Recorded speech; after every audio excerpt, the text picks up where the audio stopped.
All right, everybody, welcome back to the channel. This is Rob at Smirking Gun Reviews, and we are back with Marvel's Runaways Season 2. I did a Season 1 review last week. It was kind of a rewatch and trying to look at it with new eyes. I did review the first 4 episodes initially when it first came out last year. And I had a lot of hope for this show, and I really liked the first few episodes. And then I watched the rest of them. I didn't like it. And then I rewatched it just recently to try to see if maybe I was missing something, and maybe I, wasn't watching it with the right eyes. No, I was watching it with my eyes. 2020. It wasn't good, and the review reflects that. If you like this show, great. This show has an audience. I'm technically probably not it, but that doesn't mean that I shouldn't be able to enjoy it anyway. If you do like this show, I would recommend going over to Dee's reviews for this. He really gives a lot of positivity to this show that I just can't do. And so my review is more like a warning, okay? If you didn't like Season 1, if you watched it all and you were hoping that it would get better, and it didn't, and then you said, well, I'm still going to give Season 2 a chance. I got to believe that they'll learn from the mistakes of Season 1 that I didn't like, and maybe Season 2 will get better, because that happens to a lot of shows. Season 1s can be pretty spotty, and Season 2 can pick up steam, and all of a sudden you'll wonder why, why didn't they do that in Season 1? Well, it's because they're learning their way, and they can figure things out and get better. And I'm here to say, unfortunately, that is not the case here. That is so far not the case, no. As far as Episode 1 goes, Gimme Shelter, so full spoilers if you haven't seen this, this isn't any better. In fact, it's markedly worse. Jesus. Alright, so I'm really honest on my channel, and I'm giving you my brutally honest opinion, and look, I want to like this show. But it just keeps giving me, it's not for me. But the thing is, it shouldn't be for anybody that likes good writing, character development, story structure, all sorts of stuff. Comedy. This thing fails just about on every level. It looks good still. I mean, again, it's got, good production value as far as filming in LA. You get to see all sorts of landmarks in this. As far as LA being a part of the show, I guess that's something. Whatever.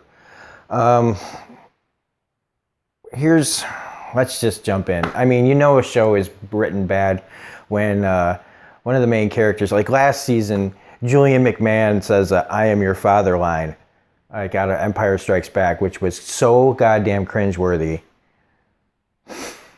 And I thought, they can't get any worse than that. You can't. No, you can. You can. Somehow they found a way to be worse. Alex's dad quotes Taylor Swift.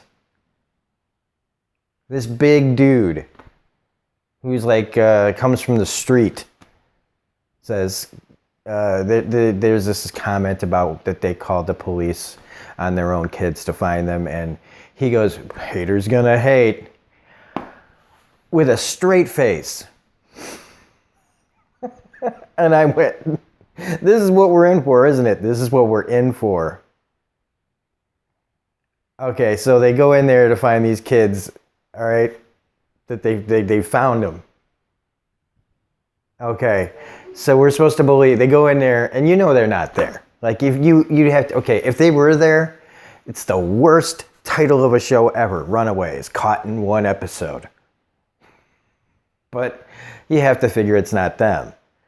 But the fact that somehow they found kids, and you have to assume, okay, either the cops rounded these people up, right, on their own, or they somehow found a group of 6 kids that look strikingly like their kids. All of them. And I mean, like, it's like they're stunt doubles or something are in the room. It was laughable. Just laughable and stupid. And that's what so much of this is just stupid. The writing, it is an exposition dump after exposition dump after exposition dump, just explaining and re-explaining every single aspect of the plot over and over again. Our parents are bad. We got to find the kids. We got to stop Jonah. Why do we have to stop Jonah? All this stuff that just, if you didn't see season 1, they're basically ramming it into your head so that you don't forget what happened in season 1, so you can care about what happens in season 2. So there's that. There's like hardly any growth in this first episode as far as like characters. There is no character development. They just continue to be them, and they just keep explaining the plot. Somebody tell Nico that she doesn't have to dress like an extra on The Crow 24/7. Wash the makeup off. If you're trying to hide, okay, this kid, Alex, he's supposed to be super smart. Okay, so yeah, I was going to complain that they didn't look like they were homeless. And then the next scene, they kind of put on, like, oh, they all just put on hoodies. And, oh, pretty blonde girl put on a hat. Nico's running around in a fucking full goth outfit. Oh, no, okay, she put on the trench coat, so that was good. And I was like, okay, well, at least they covered her up. But seriously, if you're trying to run away, I know that we all just have to see beautiful people on screen 24/7. But if the characters are supposed to be hiding, wash the fucking makeup off, take your fucking hair down. It's not a goddamn show. It's, like I don't know, like, it's just the believability of them, like, not being caught, like, instantly it just doesn't, in this world with technology today, if you were walking around dressed like you were cosplaying, you're going to get fucking noticed real quick with the cameras everywhere. So it's like, just take the hair down, everybody. Like, stop looking like, she looks like fucking bubblegum everywhere she goes. I mean, dress down, change the way you look. This kid's supposed to be a fucking genius. And he can't even tell them how they should really be looking. The obvious love interest that is, as soon as she walks in the room, the way they shoot her, it is like, oh, well, because Alex can't be with Nico, we have to fill that void with another love interest because we can't go 2 seconds without a character not having one. Another problem I have with these shows is just the nonstop, everybody's got to be in love with everybody situation. And to prove I'm not being hypocritical, I love the show Lost, but one of my least favorite aspects of that show was how everybody needed to hook up. They're on a mysterious island trying to figure out how to get off of it. But the most important thing is, who am I gonna bang? So I hate it in all shows. I hate the unnaturalness of everybody just having to hook up. What is this, fucking Survivor? I don't know. It's all just manufactured bullcrap, and it just annoys me that people just can't have relationships built on mutual respect. That everybody's gotta, like, I don't know. Anyway, I'm trying to think of the good stuff. There is a couple of things in here that were good. One was the scene with James Marsters and Julian McMahon inside Marsters' brain, explaining to them. It's nice to see James Marsters back. And they were trying to further the plot, which is solve a problem, which is how to build a new box with him being unconscious. That was something to further the plot.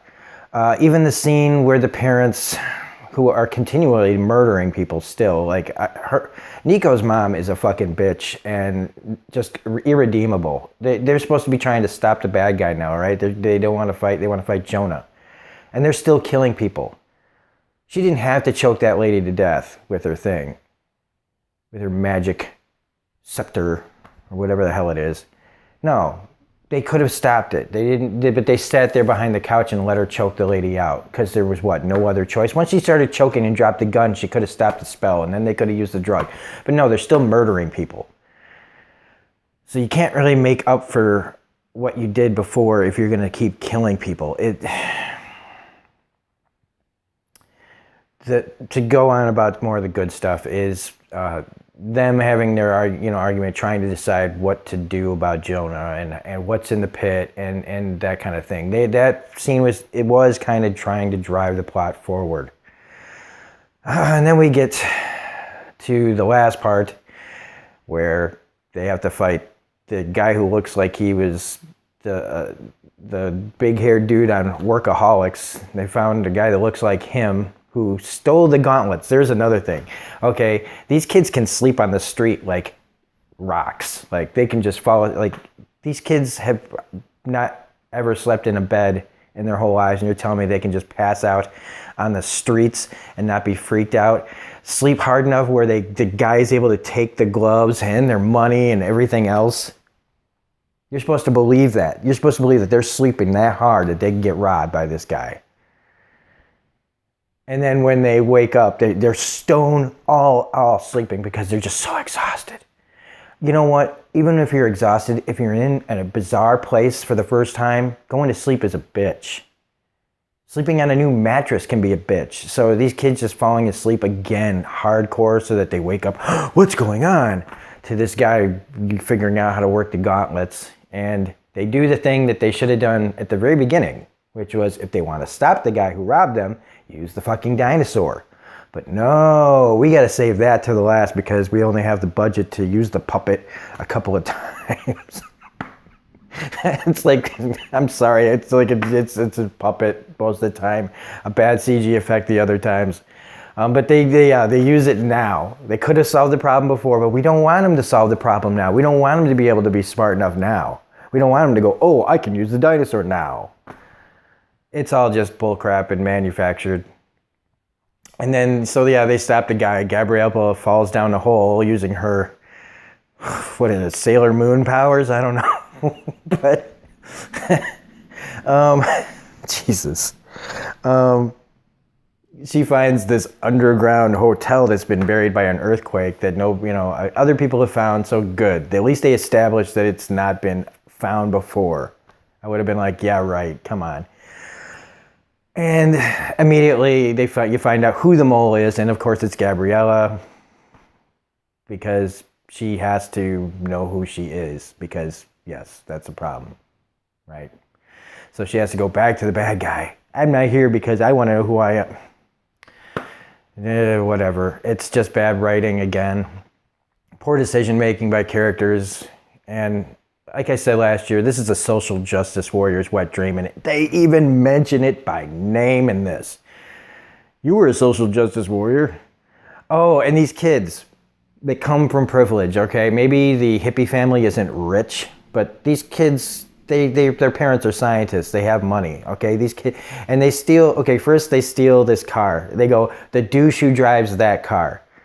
Why does he got to be a douche because he drives that car? Your parents have cars like that. You guys are all from privilege. But you're calling that whoever drives that car, without meeting him, he's a douche. He's just automatically a douche. Yeah, they show the guy and he is. But I mean, it's written that way. It's forced to just be, oh, this white guy drives this Range Rover. He's got to be a douche. So we'll make him a douche so that way we don't look like assholes. And then these kids come from privilege, steal the car, and then even make a comment about white privilege. That's where we're headed. And that's the last thing I'm going to talk about here. Is because people have been talking about what are the Netflix shows that have been canceled going to do. You know, Daredevil got canceled. Everything's going to get canceled, everybody. Punisher's coming out. It'll get canceled. Jessica Jones, I think, might have a season 3. I don't know. That'll get canceled. It's all getting canceled because of the deal, the Netflix deal that's ending with Disney, right? And they're like, where are the shows going to go? Well, since Disney owns Hulu, if they wanted to just put those shows on Hulu, that's what's going to happen. But here's the problem. This is Disney's streaming service, right, is going to have its own stuff. And the stuff that they don't want to air because it's not too kid-friendly, like frickin' Lion King and crap, they're going to put everything here on Hulu. I can almost guarantee you that. And this is where we're headed for shows. If they can somehow keep, if Daredevil and all those other shows end up on Hulu, Hopefully the quality of those shows stay intact, because Hulu can air, airs plenty of adult content. But this is also where I feel like we're headed with Disney streaming, is these forced social justice warrior, terribly written shows that I don't want to have any part of. And I reviewed this because I wanted to believe that it could get better. And I'll probably continue to review it, watch it, and decide if I'm going to review them. Because I don't want to just shit on a show and have everybody being like, why do you keep watching it? We shit on it. But I still have hope that they can do something. I'm not trying to just give up on this show like I did The Gifted, because I can't stand that train wreck. But if I might just do like a season 2 like review of the whole thing if I can get through it. If I feel like it needs to be talked about, I'll keep doing more episodes. But otherwise, this is just a warning. Like, if you can't get behind this kind of thing, like I said, if you like it,